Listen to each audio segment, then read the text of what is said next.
Hello friends, नमस्कार। मैं राहुल मिश्रा स्वागत करता हूं आपका बाबा जी स्टडी यूट्यूब चैनल के करंट अफेयर्स के सेशन में। तो फ्रेंड्स, आज है 9 जुलाई और 9 जुलाई की इंपॉर्टेंट करंट अफेयर्स क्वेश्चन को मैं इस वीडियो में डिस्कस करूंगा, जो कि आपके आने वाले किसी भी वनडे कॉम्पिटिटिव एग्जाम के लिए मोस्ट इंपॉर्टेंट रहने वाले हैं। और हाँ फ्रेंड्स, यदि आप इस करंट अफेयर्स की PDF फाइल प्राप्त करना चाहते हैं तो आप बाबा जी स्टडी टेलीग्राम चैनल को ज्वाइन कर सकते हैं, जिसका लिंक आपको डिस्क्रिप्शन बॉक्स में दे रखा है। तो चलिए फ्रेंड्स, स्टार्ट करते हैं आज के टॉप 10 करंट अफेयर्स क्वेश्चन को। तो हमारा आज का पहला प्रश्न है कि निम्न में से किसने गुजरात के सूरत में अपना पहला ब्रिक्स एंड मोटर संसाधन केंद्र डिजिटल केंद्र शुरू करने की घोषणा की है। तो अमेजन इंडिया ने गुजरात के सूरत में अपना पहला ब्रिक्स एंड मोटर संसाधन केंद्र डिजिटल केंद्र शुरू करने की घोषणा की है। यह भारत में 10 मिलियन छोटे और मध्यम व्यवसायों को डिजिटलाइज करने के लिए इसके मिशन का अनुरूप है। डिजिटल केंद्र वॉक इन प्रतिष्ठानों के रूप में कार्य करेंगे और MSME और ई-कॉमर्स के लाभों के बारे में जानने और कई तृतीय पक्ष सेवाओं का लाभ उठाने का अवसर प्रदान करेंगे। तो अब यह शुरू करने की घोषणा किसने की है? अमेजन इंडिया ने। तो अब सबसे पहले जान लेते हैं अमेजन के बारे में। तो अमेजन का हाल ही में CEO चेंज किए गए हैं। और CEO कौन बनाए गए हैं? तो एंडी जैसी अमेजन के CEO बनाए गए हैं, जो कि एक ऑनलाइन शॉपिंग साइट है अमेजन की स्थापना कब की गई थी? तो 1994 में अमेजन की स्थापना की गई थी। और इसकी स्थापना किसने किया था? तो जेफ बेजोस ने स्थापना किया था, जो कि अभी CEO के पद से इस्तीफा दे दिए हैं। इसका हेडक्वार्टर कहाँ है? तो अमेजन का हेडक्वार्टर सिएटल वाशिंगटन अमेरिका में अमेजन का हेडक्वार्टर है। तो फ्रेंड्स, इस पर से हमें इतनी जानकारी मिलती है। बढ़ते हैं अपने अगले प्रश्न की ओर। उससे पहले यदि आपको हमारा सेशन पसंद आता है तो वीडियो को लाइक, चैनल को सब्सक्राइब और वीडियो को एक शेयर जरूर कर दें। तो हमारा अगला प्रश्न संख्या 2 है कि the fourth line essays for Gopal Krishna Gandhi नामक पुस्तक का विमोचन किया गया, इसके लेखक कौन है? तो the fourth line essays for Gopal Krishna Gandhi नामक पुस्तक के जो लेखक है वो 2 लेखक हैं, जो कि आपके ऑप्शन नंबर A और ऑप्शन नंबर B दोनों में शो हो रहे हैं, जो कि वेणु माधव गोविंद और श्रीनाथ राघवन दोनों है आपके the fourth line essays for Gopal Krishna Gandhi नामक पुस्तक के लेखक। अब यहाँ पे पुस्तक की बात आई है, तो इससे पहले मैंने आपको जुलाई मंथ में 2 और इम्पॉर्टेंट बुक्स बताया हूँ। और पहला इंपॉर्टेंट बुक्स आपका कौन है? पहला इंपॉर्टेंट बुक्स है आपका Nathuram Godse the true story of Gandhi's Asians. फिर से सुनिए, Nathuram Godse the true stories of Gandhi's Asian. और इसके रचयिता कौन है? तो धवल कुलकर्णी इसके रचयिता है। दूसरा बुक है आपका anomalies in law and justice. Anomalies in law and justice, इसके रचयिता कौन है? तो RV रविचंद्रन इसके रचयिता है। और यह जो दोनों बुक है आपके आने वाले कॉम्पिटिटिव एग्जाम के लिए मोस्ट इंपॉर्टेंट हो जाता है। और आपसे जो पूछता है बुक्स एंड ऑथर, पुस्तक एवं लेखक, आपके एग्जाम में वो वही पुस्तक एवं लेखक को पूछता है जो कुछ दिनों पहले लॉन्च किया जाता है, बुक को विमोचन किया जाता है या बुक लॉन्च की जाती है, उसी बुक को पूछता है पिछले 6 महीने के अंदर के बुक को। तो आप उन्हीं सब बुक के ऑथर का नाम और बुक का नाम याद करें जो पिछले 6 महीने में लॉन्च किए गए हैं। बाकी रटने की कोई आवश्यकता नहीं है, मैं आपको मंथ बाय मंथ याद कराते चाहता हूं। जिस तरह से जुलाई के मंथ में आपके 3 बुक हो गए। एक आपका बुक है आपका Nathuram Godse the true story of Gandhi's assassin, दूसरा बुक है आपका anomalies in law and justice, और तीसरा बुक आपका यह है the fourth line essays for Gopal Krishna Gandhi. ये 3 बुक आपके याद हो गए। फिर जैसे ही कोई बुक के बारे में बात आएगी मैं फिर से इन तीनों बुक्स को रिवाइज करूंगा जुलाई मंथ में।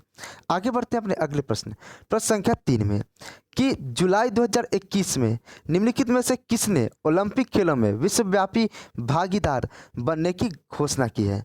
तो कोका कोला कंपनी के घरेलू शीतल पेय ब्रांड थम्स अप ने ओलंपिक खेलों में विश्वव्यापी भागीदार बनने की घोषणा की है। संभवतः पहली बार भारत की कोई पेय कंपनी ओलंपिक खेलों के साथ भाग साझेदारी कर रही है।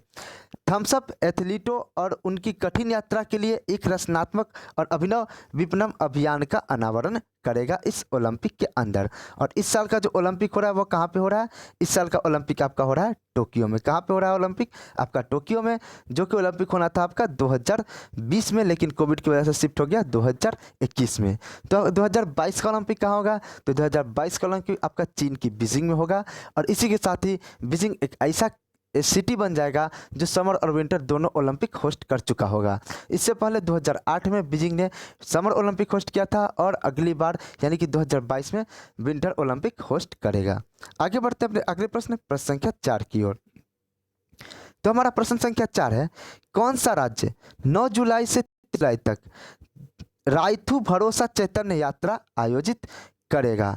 तो आपका आंध्र प्रदेश सरकार 9 जुलाई से 23 जुलाई तक रायथू भरोसा चैतन्य यात्रा आयोजित करेगी और यह कृषि से संबंधित पहलुओं पर किसानों के बीच जागरूकता पैदा करेगा।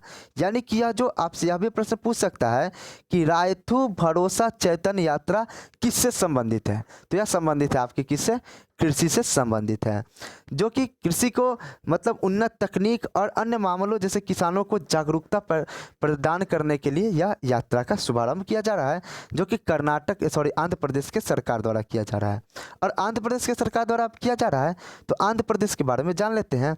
आंध्र प्रदेश की कैपिटल क्या है? तो अमरावती आंध्र प्रदेश की कैपिटल है।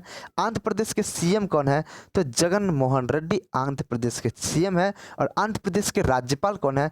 तो विश्वभूषण हरिचंदन आंध्र प्रदेश के राज्यपाल है। और आंध्र प्रदेश में कुल कितने जिले हैं? तो कुल 13 जिले आंध्र प्रदेश में कंसिस्ट करते हैं। आगे बढ़ते हैं अपने अगले प्रश्न संख्या 5 में। तो हमारा प्रश्न संख्या 5 है कि स्वदेशी उद्योग को बढ़ावा देने के लिए केंद्र सरकार की ओर से किस नए मंत्रालय का गठन किया गया? तो मोदी सरकार ने एक नए मंत्रालय सहकारिता मंत्रालय का गठन किया है। कौन सा मंत्रालय? सहकारिता मंत्रालय का गठन किया है। और यह नया सहकारिता मंत्रालय देश में सहकारिता आंदोलन को मजबूत करने के लिए एक अलग प्रशासनिक, कानूनी और नीतिगत ढांचा प्रदान करेगा। यह सहकारी समितियों को जमीनी स्तर तक पहुंचाने वाले एक सच्चे जनभागी आधारित आंदोलन को मजबूत करने में भी सहायता प्रदान करेगा। और वित्त मंत्री निर्मला सीतारमण ने बजट के भाषण के दौरान एक अलग सहकारी मंत्रालय के गठन की घोषणा की थी और वही इस बार आपका सहकारिता मंत्रालय आपका लॉन्च कर दिया गया है मोदी कैबिनेट की तरफ से। अब ये सहकारिता मंत्रालय लॉन्च किया गया है तो इसके कोई मंत्री भी बनाए गए होंगे। तो जो हमारे प्रेजेंट टाइम के गृह मंत्री यानी होम मिनिस्टर हमारे कौन है? अमित शाह हैं। उन्हीं को एक अतिरिक्त कार्यभार दिया गया है और इन्हीं में उनको सहकारिता मंत्रालय भी सौंप दिया गया है। यानी कि अमित शाह अब गृह मंत्री और सहकारी मंत्री दोनों के मंत्रालय को संभाल रहे हैं, यानी कि दोनों मंत्री हैं। अब यह सहकारिता मंत्रालय जो जोड़ा गया, इसके साथ मंत्रिमंडल में टोटल मंत्रालय की संख्या कितनी हो गई? तो 41 मंत्रालय की संख्या हो गई।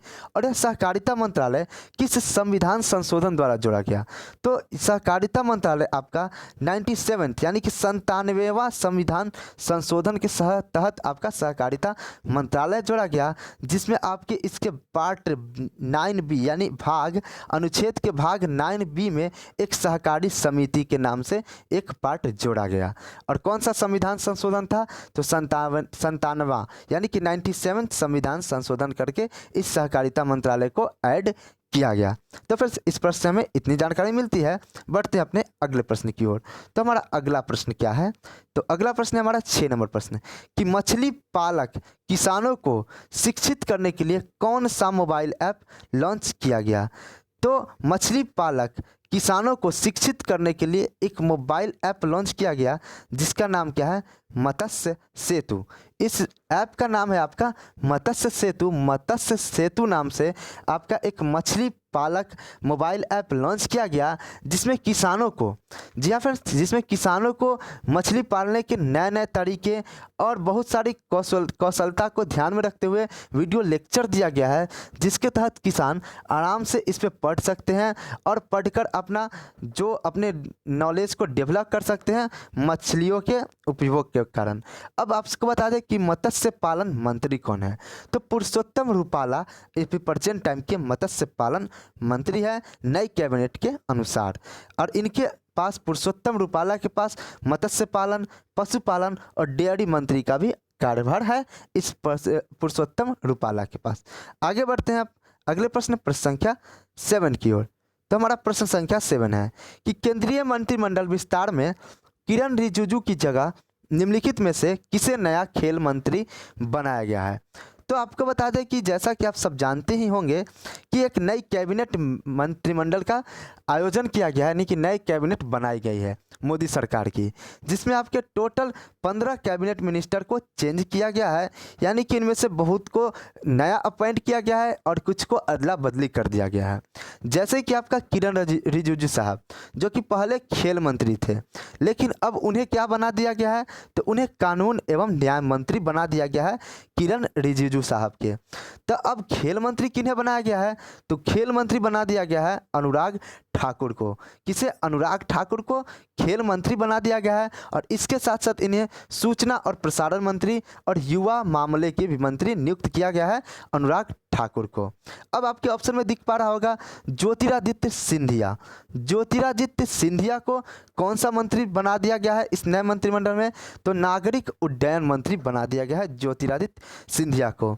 और धर्मेंद्र प्रधान, धर्मेंद्र प्रधान हमारे प्रेजेंट टाइम के कौन से मंत्री होंगे, तो धर्मेंद्र प्रधान हमारे प्रेजेंट टाइम के शिक्षा मंत्री हैं। शिक्षा मंत्री किसे बनाया गया है, तो धर्मेंद्र प्रधान को शिक्षा मंत्री, कौशल विकास और उद्यमिता मंत्री बना दिया गया है। और वहीं हरदीप सिंह पुरी जो कि पहले की तरह ही अपना जो इनके पास मंत्रालय था उसी मंत्रालय को संभाल रहे हैं और उस मंत्रालय का नाम है पेट्रोलियम एवं प्राकृतिक गैस मंत्री और आवास और शहरी मामलों के मंत्री हरदीप सिंह पुरी हैं। अब यह जो नया मंत्रिमंडल गठित किया गया है इसमें जो इम्पोर्टेंट मंत्री लोग हैं उनके बारे में मैं बता देता हूं। तो पहले तो आप यहाँ पे जान गए कि आपको खेल मंत्री किसे बनाया गया, अनुराग ठाकुर को। ज्योतिरादित्य सिंधिया को क्या बनाया, नागरिक उड्डयन मंत्री। धर्मेंद्र प्रधान को क्या बनाया गया है, शिक्षा मंत्री। और दो चार और इम्पोर्टेंट है जिसको मैं बता देता हूँ। स्वास्थ्य मंत्री कौन बने हैं, तो मनसुख मांडविया स्वास्थ्य मंत्री बनाए गए हैं। वहीं आपका खाद्य प्रसंस्करण मंत्री कौन बने हैं, तो पशुपति कुमार पारस आपके खाद्य प्रसंस्करण मंत्री बने हैं। और रेल मंत्री कौन बनाए गए हैं, तो अश्वनी वैष्णव हमारे प्रेजेंट टाइम के रेल मंत्री बनाए गए हैं। और आपका एमएसएमई मिनिस्टर किसे बनाया गया है, यानी कि सूक्ष्म लघु और मध्यम उद्यम मंत्री किसे बनाया गया है, तो नारायण तातू राणे को एमएसएमई मिनिस्टर बनाया गया है। वहीं नितिन जयराम गडकरी को सड़क परिवहन और राजमार्ग मंत्रालय सौंपा गया है। और आपके पीयूष गोयल जो पहले रेल मंत्री थे उन्हें वाणिज्य एवं उद्योग, उपभोक्ता मामले, खाद्य और सार्वजनिक वितरण मंत्री के साथ साथ कपड़ा मंत्री भी नियुक्त कर दिया गया है। और अमित शाह को मैंने आपको पहले ही बताया कि गृह मंत्रालय के साथ साथ सहकारिता मंत्रालय भी सौंप दिया गया है, यानी कि वह गृह मंत्री के साथ साथ सहकारी मंत्री भी हैं। तो फ्रेंड्स ये थे इम्पॉर्टेंट जो नया कैबिनेट का गठन हुआ उनके नाम, और इतने से ही आपके एग्जाम में क्वेश्चन बनेंगे। तो आप वीडियो को रिवाइंड करके उन सारे नामों को लिखकर आराम से याद करते जाना, और मैं जैसे जैसे आएगा वैसे वैसे मैं आपको याद तो करवा ही दूंगा, ज़रूरत ही नहीं पड़ेगी आपको फिर से दोबारा कॉपी में देखने की। अगला प्रश्न 8 नंबर प्रश्न है कि हाल ही में हिमाचल प्रदेश के 6 बार के किस पूर्व मुख्यमंत्री का 87 वर्ष की उम्र में निधन हो गया है। तो हाल ही में हिमाचल प्रदेश के पूर्व मुख्यमंत्री और कांग्रेस नेता वीरभद्र सिंह का निधन हो गया है, जो कि 87 साल की उम्र में हुआ है। और यह इम्पोर्टेंट इसलिए हो जाता है कि वीरभद्र सिंह हिमाचल प्रदेश में कुल 6 बार सीएम पद पे विराजमान रह चुके हैं। सबसे पहली बार वे हुए थे 1983 के अंदर, और अंतिम बार हुए थे 1912 से 1917 के अंदर हिमाचल प्रदेश के मुख्यमंत्री जिनका निधन हो गया है। तब हिमाचल प्रदेश के मुख्यमंत्री थे, तो हिमाचल प्रदेश के बारे में जान लेते हैं। तो हिमाचल प्रदेश की कैपिटल कहाँ है, शिमला हिमाचल प्रदेश की कैपिटल है। और हिमाचल प्रदेश के सीएम कौन है, तो जयराम ठाकुर हिमाचल प्रदेश के सीएम है। और हिमाचल प्रदेश के नए नवेली गवर्नर कौन है, तो राजेंद्र आर्लेकर हिमाचल प्रदेश के नए गवर्नर है। और इसी के साथ साथ मैं आपको सारे गवर्नर को याद दिलवा देता हूं, जो 8 गवर्नर चेंज किए गए हैं, यानी कुछ की तो अदला बदली की गई है और कुछ अपॉइंट किए गए हैं। सबसे पहले बात कर लेते हैं अपने मध्य प्रदेश से। तो मध्य प्रदेश का गवर्नर किसे बनाया गया है, तो मंगू भाई पटेल को मध्य प्रदेश का गवर्नर बनाया गया है, ये नए अपॉइंट किए गए हैं। फिर कर्नाटका की बात कर लेते हैं। तो कर्नाटका का गवर्नर थावर चंद गहलोत को बना दिया गया है। हिमाचल प्रदेश का बात कर लेते हैं तो हिमाचल प्रदेश का गवर्नर बनाया गया आपका राजेंद्र आर्लेकर को, जो कि मैंने अभी अभी बताया। फिर मिजोरम का गवर्नर किसे बनाया गया है, तो मिजोरम का गवर्नर हरिबाबू कंभपति को मिजोरम का गवर्नर बनाया गया है। तो ये 4 स्टेट थे जिनके गवर्नर को नए गवर्नर अपॉइंट किए गए हैं, यानी कि ये कहीं से उठ के गवर्नर नहीं आए हैं। लेकिन अब जो मैं 4 स्टेट बताऊंगा वे गवर्नर की अदला बदली की गई है, दूसरे स्टेट से दूसरे स्टेट में चेंज कर दिया गया है। सबसे पहला स्टेट है आपका त्रिपुरा। त्रिपुरा के गवर्नर किसे बनाया गया है, तो सत्यदेव आर्य को त्रिपुरा का गवर्नर बनाया गया, जिसे सत्यदेव नारायण भी कहा जाता है, उनका नाम है। फिर आपका झारखंड का गवर्नर किसे बनाया गया है, तो रमेश बैस को झारखंड का गवर्नर बनाया गया है। हरियाणा का गवर्नर किसे बनाया गया है, तो बंडारू दत्तात्रेय को हरियाणा का गवर्नर बनाया गया है। और गोवा का गवर्नर श्रीधरन पिल्लाई को गोवा का गवर्नर बनाया गया है, जिसको गोवा के बारे में मैंने आपको कल भी बताया था, और ये 8 आपके गवर्नर को मैं कल भी रिपीट किया था। तो अगर आपने अभी तक नहीं लिखा है तो इसको लिखकर याद कर जाइए, आपके एग्जाम पॉइंट ऑफ व्यू से बहुत इंपॉर्टेंट है। और मोदी सरकार ऐसा करके हमारे करेंट अफेयर्स के सेक्शन को और ज़्यादा बढ़ा दे रही है।